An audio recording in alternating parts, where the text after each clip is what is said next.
Bismillah. Bon, salam alaikum. Donc,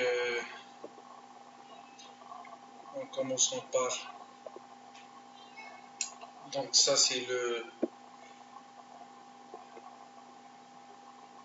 l'interface de notre logiciel de simulation console multiphysique. C'est la version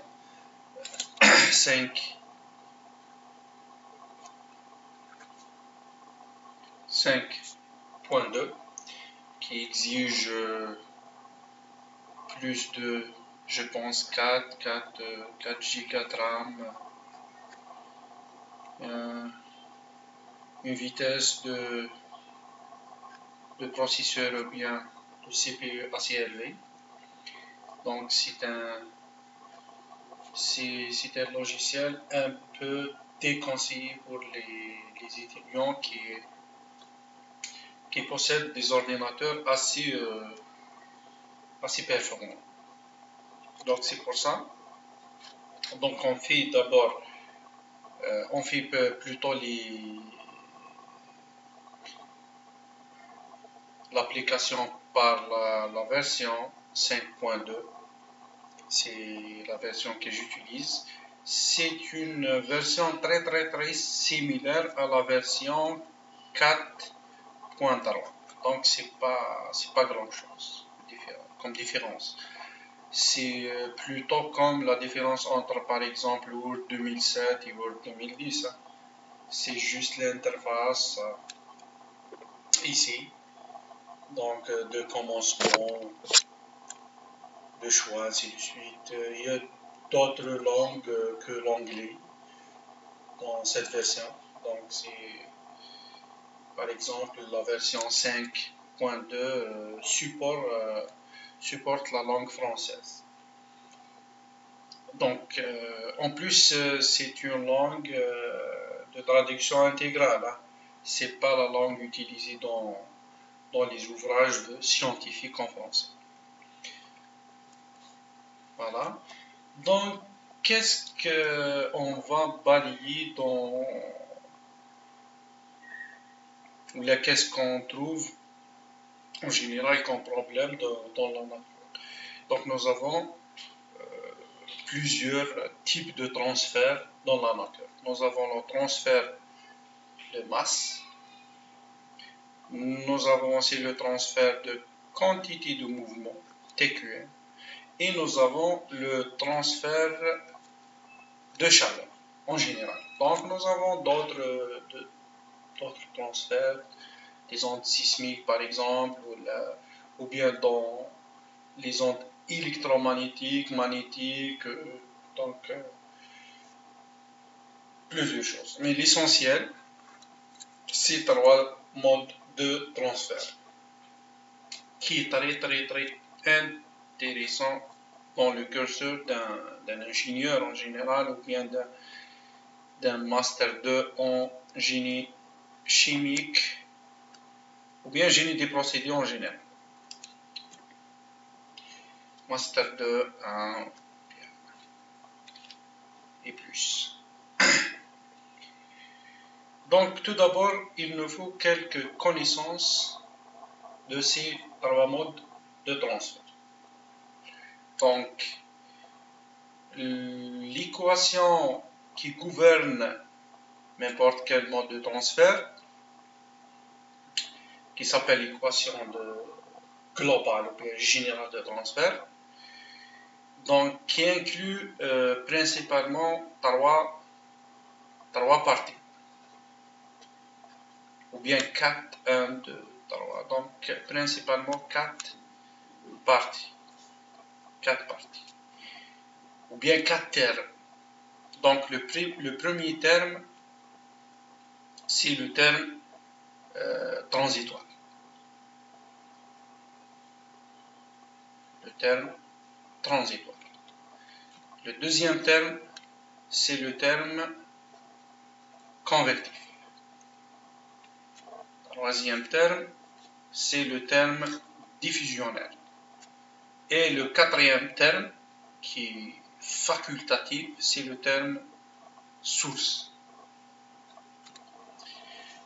Donc, on met l'égal, puisque c'est une équation. Donc, pour le terme transitoire. Donc, si on considère une variable d'état phi, donc phi peut-être la température T, peut-être la vitesse V, U, peut-être la masse, la concentration, peu importe. Donc, ça dépend le mode de transfert ou bien le phénomène étudié. Donc, le terme transitoire qui examine la variation de variables d'état phi en fonction de temps. Donc, c'est la première dérivée de phi en fonction de temps t. Donc, dφ par dt. Donc, ça, c'est le terme transitoire.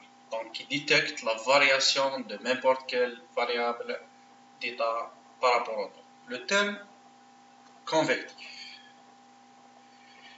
Donc, le terme convectif, c'est qu'une vitesse multipliée la première dérivée de notre variable d'état par rapport à x, i, ui. Pourquoi xi et ui? Donc, ça dépend de l'application de l'équation par rapport aux dimensions.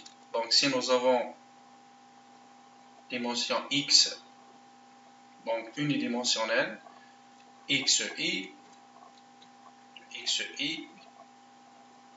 plutôt, égale, donc égale à 1, donc x1,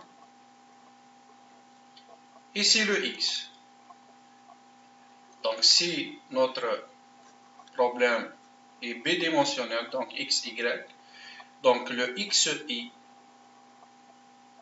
le i égale 1 et 2, donc x1, x2, et c'est x, y. Donc le x1 c'est le x, x2 c'est le y. Si notre problème est tridimensionnel, donc xi, sachant que i égale 1, 2 et 3, donc x1, x2, x3. Donc x c'est le x1, y x2 et z etc.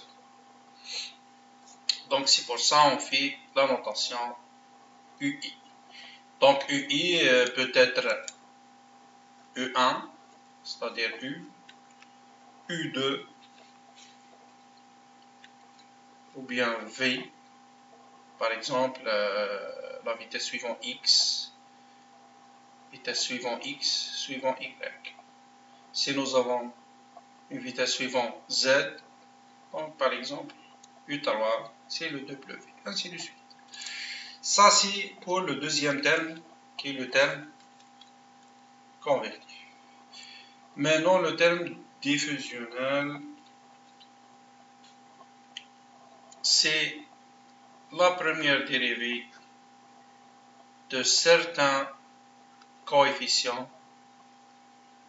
Donc la première dérivée de certains coefficients multiplie la première dérivée aussi de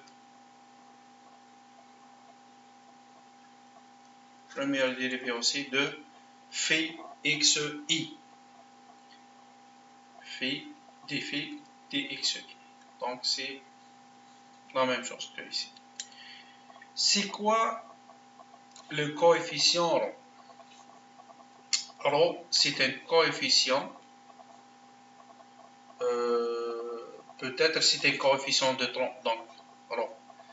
C'est comme notre variable d'état, donc ρ, c'est peut-être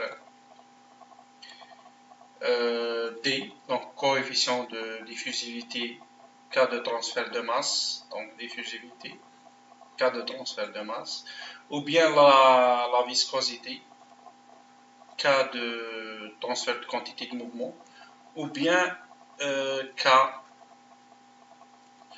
diffusivité thermique, cas de transfert de chaleur. Donc ça dépend notre phénomène de transfert. Ok? Plus le terme source.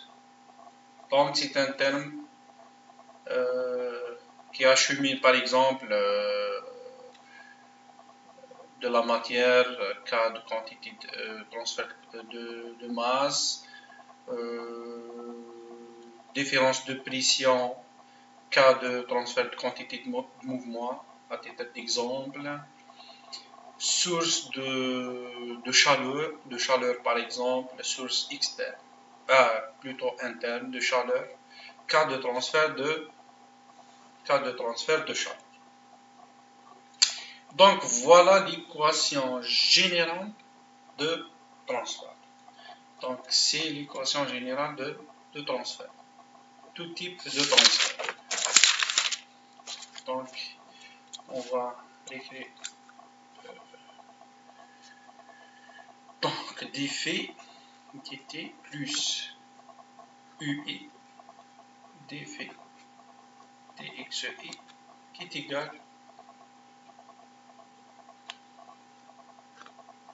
rho dφ dxe plus s. Donc voici notre équation générale de transfert.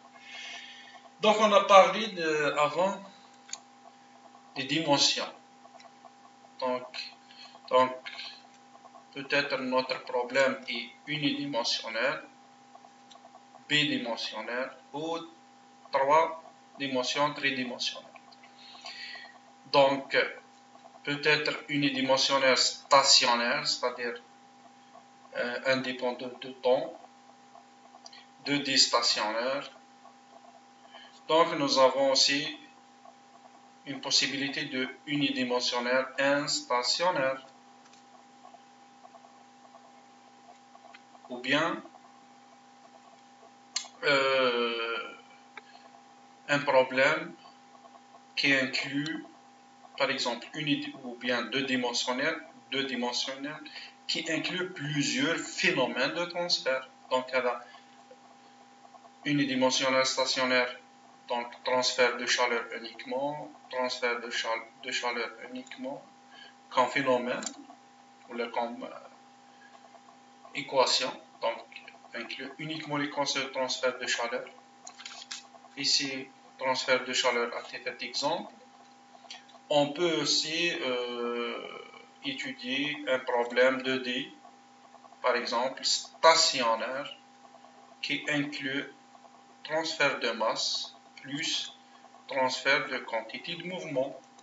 Donc nous avons plusieurs ou bien deux types de transfert, deux phénomènes de transfert de masse et transfert de quantité de mouvement. Donc on va appliquer ou bien on va tester manuellement, donc calcul manuel, les trois premiers cas. Et on va aussi faire un exemple pour le quatrième cas. Donc pour les problèmes, premièrement, problème unidimensionnel stationnaire. On va faire un exemple sur le transfert de chaleur. Ok.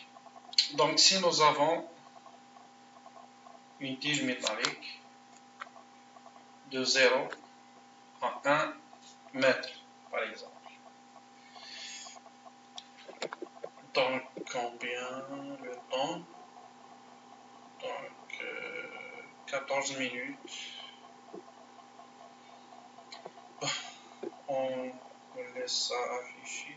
Ça marche pas. C'est pas.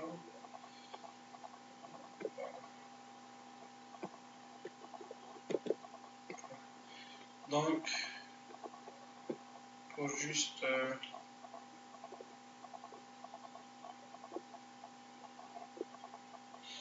pendant 14 minutes, bon,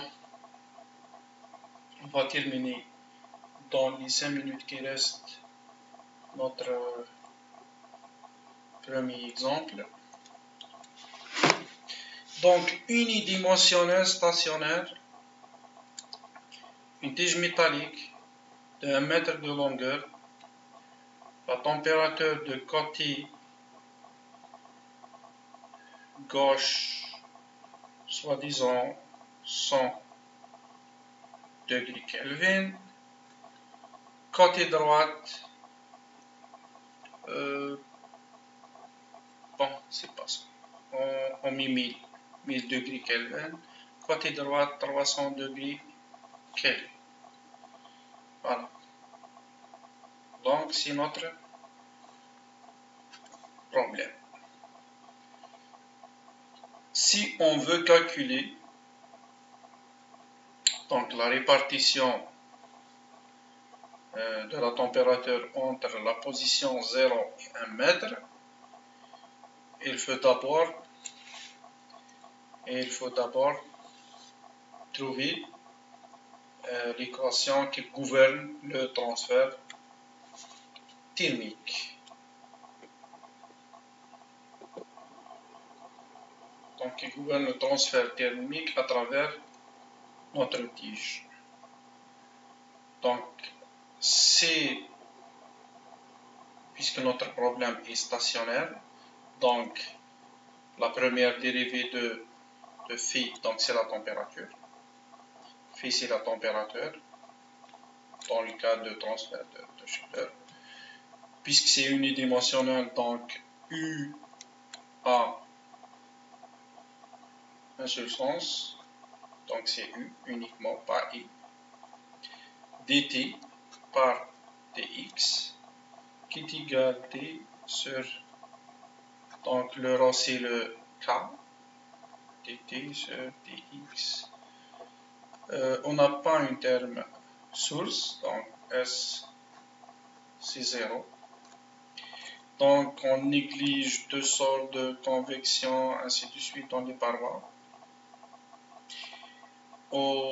Puisque c'est une tige, donc on n'a pas un écoulement des solides, s'écoule pas, donc c'est pas un fluide, donc la vitesse U égale à 0, donc le terme convectif tend vers 0, bien égal à 0 carrément.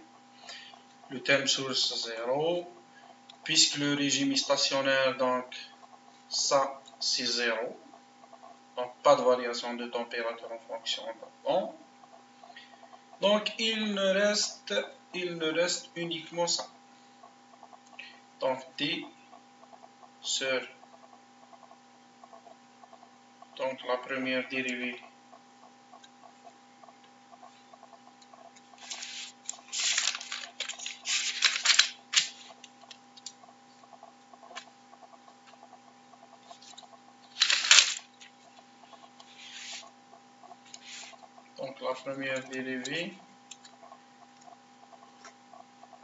K dt sur dx égale à 0. Donc voici l'équation qui gouverne la conductivité thermique à travers notre tige métallique, soi-disant en aluminium. Ok? Donc, c'est l'équation de conduction thermique. Si K est constante par rapport à la température, à X plutôt, donc si K homogène au long de notre tige métallique, donc c'est constante, on peut l'extraire. Donc K dit X au carré égale à ça. Le transfert. Donc K, on peut l'éliminer puisque l'autre côté de l'équation est égal à 0. Donc, fin de compte, on va avoir cette équation. La deuxième dérivée de la température par rapport à X. Donc, cette équation est facilement résoudre analytiquement. Donc, t sur dx au carré égale à 0 est facilement résoudre analytiquement. Donc, la première l'intégrale, le premier intégral plutôt, donc dt sur dx qui est égal à certaines constantes a.